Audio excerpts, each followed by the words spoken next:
Ginugunita po natin ang mahal na ina ng Hapis o ang mahal na Birheng Maria na nagdadalamhati. Ialay din po natin ang misang ito para sa lahat ng mga ina na sa kasalukuyan ay nakakaranas ng mga pasakit at hinagpi sa buhay. Sa ngalan ng Ama, ng Anak, ng Espiritu Santo. Amen. Sumainyo ang Panginoon. At sumaiyo rin. Mga kapatid, aminin natin ating mga kasalanan upang tayo maging marapat gumanap sa banal na pagdiriwang ito. Inaamin ko sa makapangyarihang Diyos at sa inyong mga kapatid na lubha akong nagkasala sa isip, sa salita at sa gawa at sa aking pagkukulang. Kaya'y sinasamo ko sa mahal na Birheng Maria, sa lahat ng mga anghel at mga banal, at sa inyong mga kapatid, na ako'y ipanalangin sa Panginoong ating Diyos. Kawaan tayo ng makapangyarihang Diyos, patawarin tayo sa ating mga kasalanan, at patnubayan tayo sa buhay na walang hanggan. Amen. Panginoon, kaawaan mo kami. Panginoon, kaawaan mo kami. Kristo, kaawaan mo kami. Kristo, kaawaan mo kami. Panginoon, kaawaan mo kami. Panginoon, kaawaan mo kami. Manalangin tayo. Ama naming makapangyarihan, niloob mong ang mahal na inang si Maria ay tumayong nakikipagtiis sa iyong anak na itinatampok sa krus. Ipagkaloob mong ang iyong sambayanang kasalo sa pagpapakasakit ni Kristo, kaisa ng ina niya, ay marapating makapagdiwang sa piging ng muling pagkabuhay sa pamamagitan ni Kristo kasama ng Espiritu Santo magpasawalang hanggan. Amen.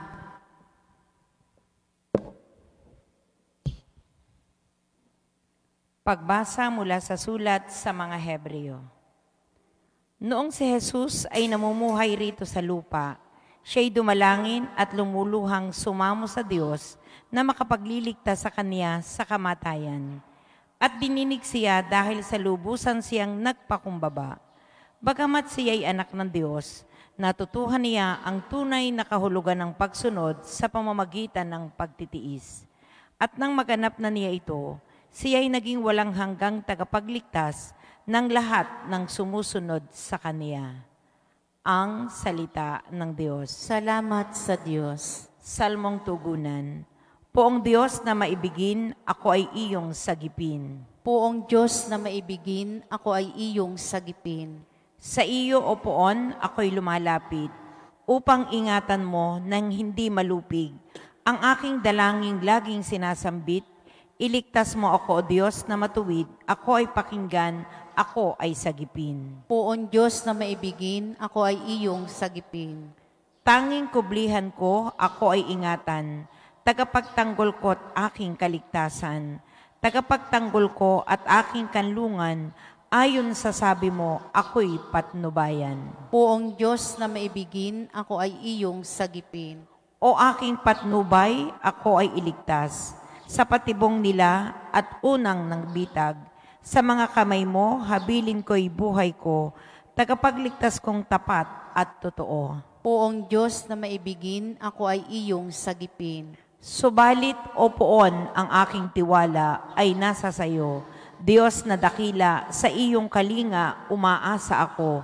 Laban sa kaaway ay ipagtatanggol mo at sa umuusig sa sino mang tao. Poong Diyos na maibigin, ako ay iyong sagipin. Ang pagpapala mo'y iyong ilalaan, sa mga anak mo'y may takot na taglay. Kagilagilalas, malasin ninuman, ang pagkalinga mo sa mga hinirang na nangagtitiwala sa iyong pagmamahal. Poong Diyos na maibigin, ako ay iyong sagipin.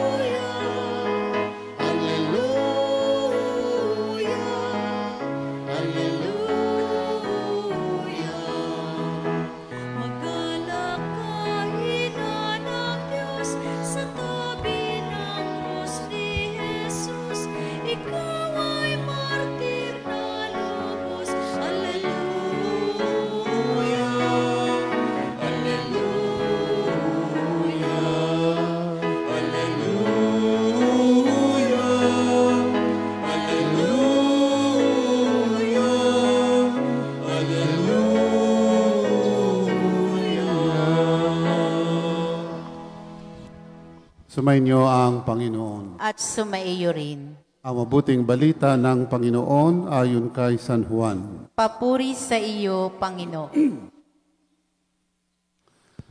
Noong panahong iyon, nakatayo sa tabi ng krus ni Jesus ang kanyang ina at ang kapatid na babae nitong si Maria, na asawa ni Cleopas. Naroon din si Maria Magdalena. Nang makita ni Jesus ang kanyang ina at ang minamahal niyang alagad sa tabi nito, kanyang sinabi, "Ginang, narito ang iyong anak." At sinabi sa alagad, "Narito ang iyong ina." Mula noon, siya ay pinatira ng alagad na ito sa kanyang bahay. Ang mabuting balita ng Panginoon. Pinupuri ka namin, Panginoong Hesukristo. Magandang umaga po sa inyo lahat. Ngayong araw po na ito ay tayo, o at least kaming mga oblato sa San Jose, ay nagkaisa kaming lahat sa buong mundo, lahat po ng Oblates of St. Joseph, sapagkat ang Our Lady of Sorrows ay patroness ng congregation ng Oblates of St. Joseph. At ang history po nito ay sa lahat ng mga happy sa buhay ng kapisanan ng Oblates of St. Joseph, marami pong dinanas na happy din ang kapisanan bago itinatag at pagkatapos na maitatag. At ang founder natin, si Joseph Marelo, ay deboto ng Our Lady of Sorrows. Siya ang nilalapitan sa mga panahon ng mga hapis sa buhay ng kapisanan ng Oblates of St. Joseph. Kaiba po sa mga pagdiriwang, sinasabi po na, Feast of Our Lady of Sorrows. Hindi po natin pinagpipiesta dahil hindi po natin pinagpipiesta ang mahal na ina. Nakalagay po sa ordo ay ginugunita natin, it's a memorial. Ginugunita natin ang mahal na Birheng Maria na nagdadalamhati o ang ina ng hapis. Kaya po sa ating pagdiriwang, more than a feast, ito po ay memorial. Aalalahanin natin. Ibig sabihin, let us partake in the pains and sorrows of the Blessed Virgin Mary. Ang tinutukoy pong sorrow ng mahal na Birhen ay 7. Ito po yung 7. Para po natin maunawaan. Ang tawag po natin ay 7 sorrows of the Blessed Virgin Mary. Ang una po ay yung propesiya ni Simeon. Tanda po ninyo nung si Jesus ay dalhin ni Jose at ni Maria sa templo, doon po sa presentation, sinalubong siya ng isang tao, pangalan ay Simeon, pinangakuan siya ng Diyos, o humingi siya ng Diyos ng pabor, na sana'y huwag siyang mamatay hanggat hindi niya nakikita ang Mesiyas. At nung dumadating si Maria at si Jose, dalang sanggol, nakilala ni Simeon, ang Jesus na ito ay siyang Mesiyas. Kaya kanyang kinalong, pero at the same time, humula siya na ang batang ito ay magiging sanhi ng tuwa ng iba, pero ng hinagpis din sa ibang tao. At hinulaan din niya, sabi niya, "At ikaw naman, mahal na ina, ang lahat ng mga hapis ay parang punyal na tatarak sa iyong dibdib." Ibig sabihin, ang darating sa buhay ni Jesus, ang panahon na ang mahal na ina ay magdadalamhati. So, ang lahat ng ito ay kinimkim ng mahal na Birhen. Yung pong 7 sakit at 7 tuwa ay lahat ay something psychological, something emotional. Lahat nasa dibdib ng mahal na ina. Kanyang kinikimkim. Ay kalawang hapis ay yung pagtakas sa Ehipto. Tanda po natin, nung si Jesus ay pinapapatay ni Herodes, ang lahat ng mga batang 2 taon pababa. In the middle of the night, ang anghel ng Panginoon nagpakita kay Jose at sinabing, "Pumunta kayo, tumakas kayo." Di ba may mga magulang na para maligtas ang kanilang mga anak ay kailangan nilang lumayo kung minsan? Ang hirap kaya tumakas. Ang hirap tumakas na kasama ang iyong pamilya. Ito po'y hapis din ng mahal na Birhen, In the middle of the night, ikaw ay tatakas para maligtas ang buhay ng iyong anak. Ang ikatlong happy sa iyang pagkawala ni Jesus. Yun pong sila'y sumasamba sa templo, nung sila'y pauwi na, akala ni Maria si Jesus ay na kay Jose, akala ni Jose si Jesus ay na kay Maria, just to find out na wala pala at nawala si Jesus sa kanilang paningin, sa kanilang presensya. Palagay ko'y isa sa sakit ng mga magulang ng isang ina ay yung mawala ng anak. No? Mawala ng anak.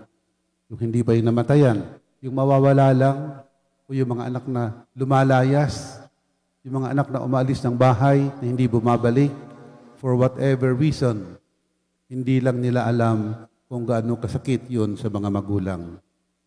Ang ikaapat ay yung nung hatulan si Jesus ng kamatayan.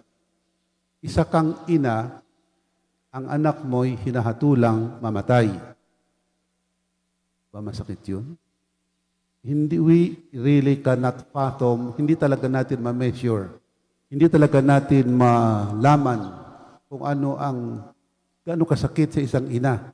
Because it takes a mother to understand a mother. Yung po mga hindi ina, kaming mga pari, halimbawa pag nag-homily, we can only give the homily, but we can never really feel kung anong dinaranas ng isang ina, sapagkat hindi naman kami ina. Kaya, it takes a mother to understand a mother. Yung pong panglima ay yung ipinapako si Jesus. Kanina'y hinatulan, ngayon ipinapako sa krus. Anak mong pinapako sa krus, anak mong nanggaling sa iyo, nakikita mo. Ang ika-anim ay ang pagbaba kay Jesus. Pagbaba kay Jesus na patay na, nanlulupaypay na. At yung pang-pito ay yung paglibing kay Jesus. Sinasabi po namin lagi na the greatest pain that a mother can ever experience is the death of the child.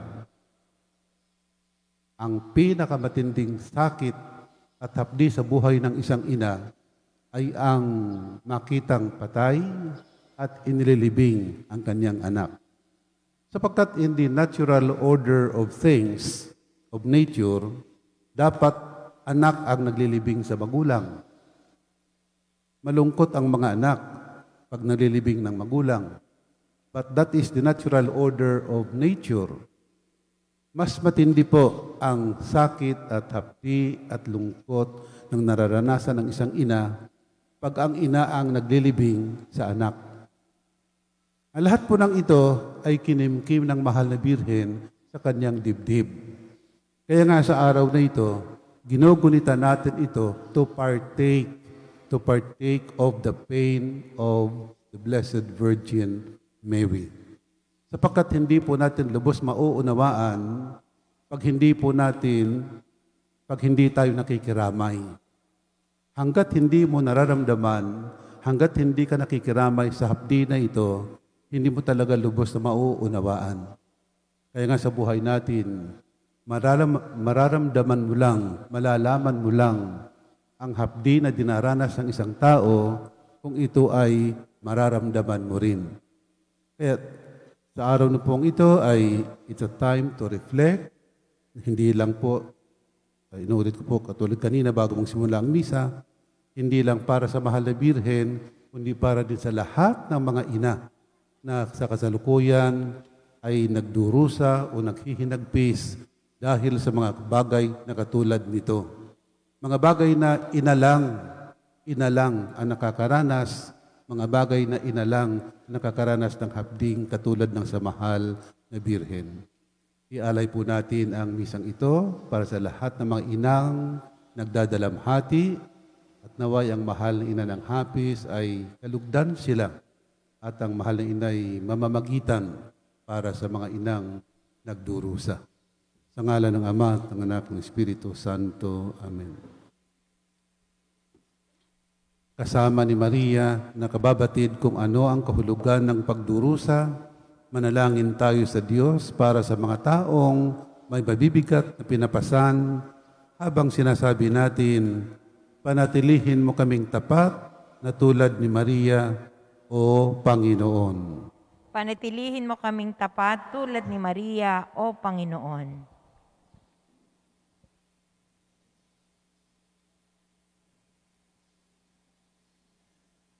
Ang mga nabibigatan dahil sa dalamhati at mga pagsubok, naway makatagpo ng kapayapaan at ginhawa ng loob habang pinagdinilayan ang mga pighati ni Maria. Manalangin tayo sa Panginoon. Panatilihin mo kaming tapat tulad ni Maria, O Panginoon. Atin nawang tanggapin ang mga pighati at pagdurusa sa buhay at makita ang presensya ng Diyos sa mga iyon. Manalangin tayo sa Panginoon. Panatilihin mo kaming tapat tulad ni Maria, O Panginoon. Sa pamamagitan ng halimbawa ni Maria, tayo naway maging matiisin sa pagdurusa at masigasig sa pagtupad ng mabubuting gawa. Manalangin tayo sa Panginoon. Panatilihin mo kaming tapat tulad ni Maria, O Panginoon. Sa gitna ng mga kahirapan at pagsubok sa ating pang-araw-araw na buhay, matuklasan nawa natin ang tunay na kahulugan ng buhay Kristiyano. Manalangin tayo sa Panginoon. Panatilihin mo kaming tapat tulad ni Maria, O Panginoon. Ang mga nagdurusa dahil sa karamdaman, naway makatagpo kay Maria ng tunay na kanlungan at aliw. Manalangin tayo sa Panginoon. Panatilihin mo kaming tapat tulad ni Maria, O Panginoon. O Diyos ng lahat ng biyaya, higit pa sa lahat ng aming inaasam ang iyong balak para sa mundo. Panatilihin mo kaming nagtitiwala sa kapangyarihan ng iyong mapagligtas na pag-ibig. Hinihiling namin ito sa pamamagitan ni Kristo na aming Panginoon. Amen.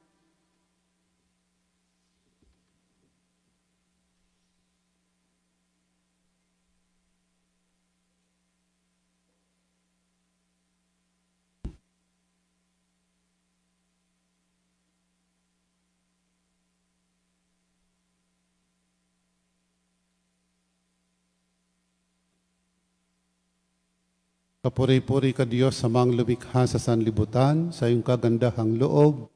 Narito ang aming mayaalay. Mula sa lupa at bunga ng aming paggawa ang tinapay na ito para maging pagkaing nagbibigay buhay. Kapuri-puri ang poong may kapal, ngayon at kailanman.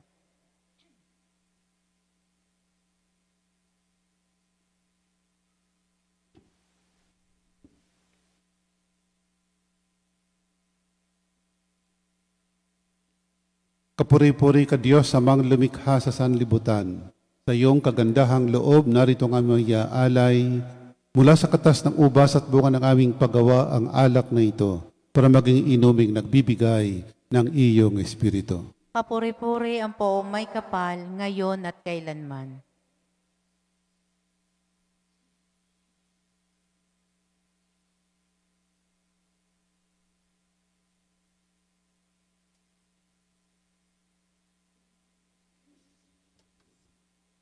Manalangin kayo mga kapatid upang paghahain natin ay kalugdan ng Diyos, Amang makapangyarihan. Tanggapin nawa ng Panginoon itong paghahain sa iyong mga kamay, sa kapurihan niya at karangalan, sa ating kapakinabangan at sa buong sambayanan niyang banal. Ama naming lumikha, tanggapin mo ang aming mga panalangin at mga alay para sambahin ang ngalan mo sa aming paghahain ngayon. Aming ginugunitang mahal na Birhen, na niloob mong maging ina naming maasahan sa kanyang pagtayo sa paanan ng krus ni Jesus. Inululuhog namin ito sa pamamagitan ni Kristo, kasama ng Espiritu Santo, magpasawalang hanggan. Amen. Sumainyo ang Panginoon. At sumaiyo rin. Itaas sa Diyos ang inyong puso at diwa. Itinaas na namin sa Panginoon. Pasalamatan natin ang Panginoong ating Diyos. Marapat na siya ay pasalamatan. Ama naming makapangyarihan, tunay kong marapat ako ay aming pasalamatan. Pinagbibigyan mong ito'y aming maihayag, kahit na ito'y walang anumang maidaragdag. sa kadakilaang sa iyo ay likas. Sa pagpupuri namin, ang nakikinabang ay kami ring iyong pinakikiharapan sa pamamagitan ng iyong anak na minamahal. Kaya kaysa ng mga anghel nagsisiawit ng papuri sa iyo, nang walang humpay sa kalangitan kami nagbubunyi sa iyong kadakilaan. Santo, Santo, Santong Panginoon Diyos ng mga hukbo, napupuno ang langit at lupa ng kadakilaan mo. O sana sa kaitaasan, pinagpala ang naparirito sa ngalan ng Panginoon. O sana sa kaitaasan.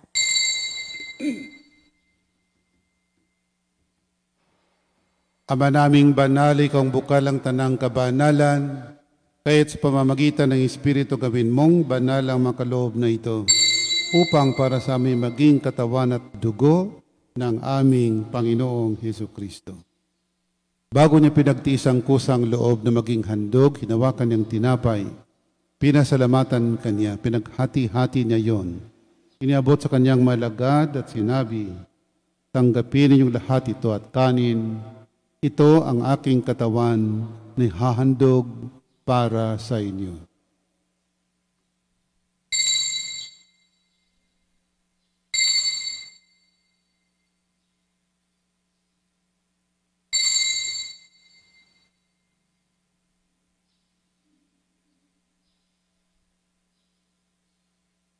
Gayon din naman ang matapos ng hapunan, hinawakan niyang kalis, muli kanyang pinasalamatan. Niabot niya ang kalis sa kanyang malagad at sinabi, tanggapin niyong lahat ito at inumin. Ito ang kalis ng aking dugo, ng bago at walang hanggang tipan. Ang aking dugo ni bubuhos para sa inyo at para sa lahat sa kapagpapatawad ng mga kasalanan. Gawin ninyo ito sa pag-alaala sa akin.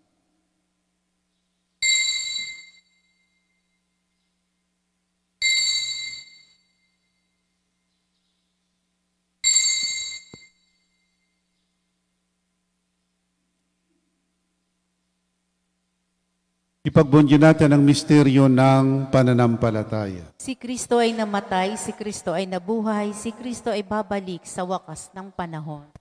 Ama, ginagawa namin ngayon ang pag-aalala sa pagkamatay at muling pagkabuhay ng iyong anak. Kaya tiniaalay namin sa iyong tinapay na nagbibigay buhay at ang kalis na nagkakalob ng kaligtasan. Kami nagpapasalamat dahil kami iyong minarapat na tumayo sa harap mo para maglingkod sa iyo. Isinasamo namin kaming magsasalo-salo sa katawan at dugo ni Kristo'y mabuklod sa pagkakaisa sa pamamagitan ng Espiritu Santo.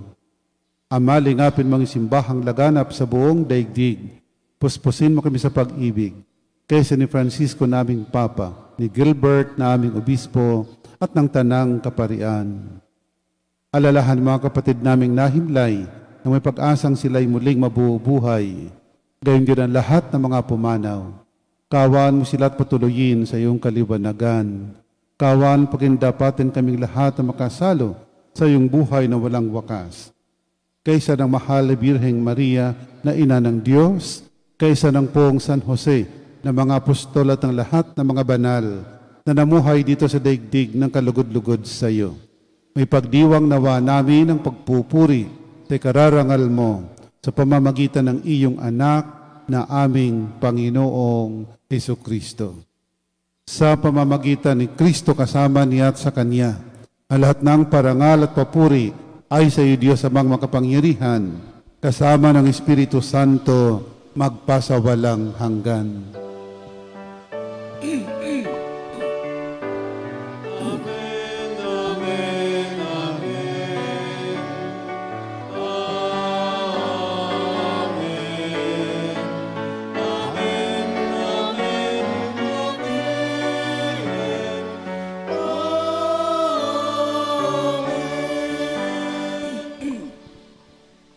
Sa tagubilin, makagagaling na utos sa turo ni Jesus na Panginoon natin at Diyos, awitin natin ang Ama namin. Ama namin, sumasalangit ka,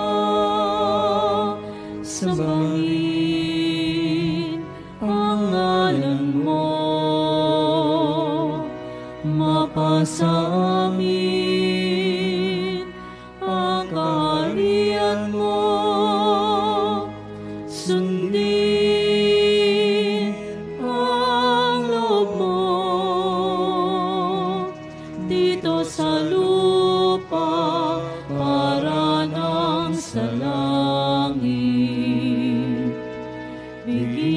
mo kami ngayon ang aming kakanin sa araw-araw.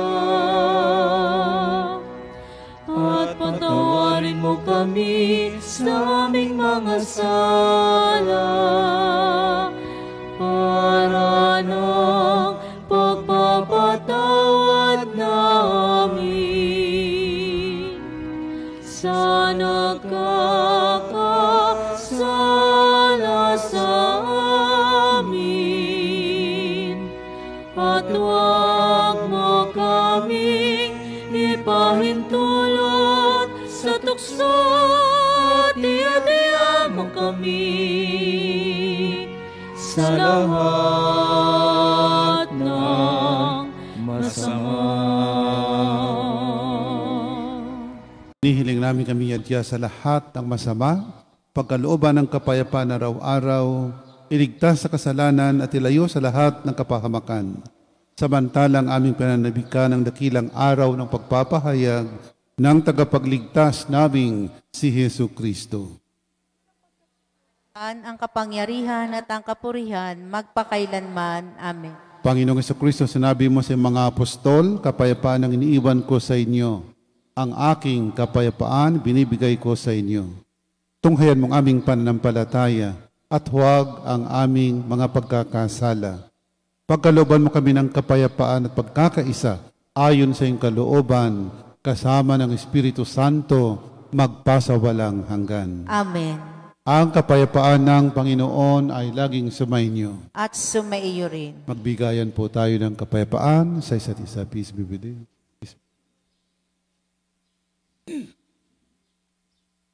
Kordero ng Diyos, Na nag-aalis ng mga kasalanan ng sanlibutan, maawa ka sa amin.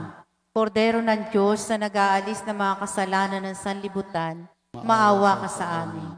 Kordero ng Diyos na nag-aalis ng mga kasalanan ng sanlibutan, ipagkaloob mo sa amin ang kapayapaan. mga kapatid, narito si Kristo ang Kordero ng Diyos na nag-alis sa mga kasalanan ng sanlibutan. Mapalad tayong nanyayahan sa kanyang piging. Panginoon, hindi ako karapat-dapat na magpatuloy sa iyo, ngunit sa isang salita mo lamang ay gagaling na ako.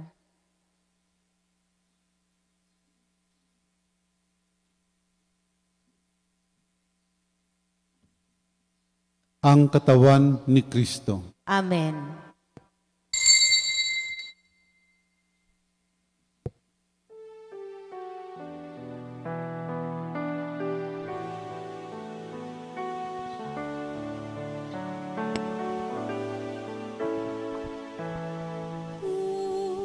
Itong aming paglalaya,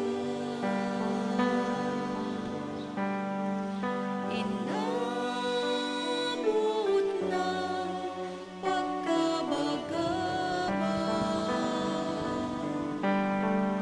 naway mapanaagan ka, ihirap na tala na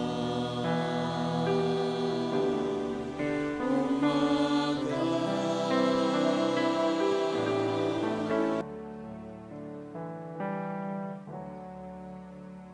Manalangin tayo.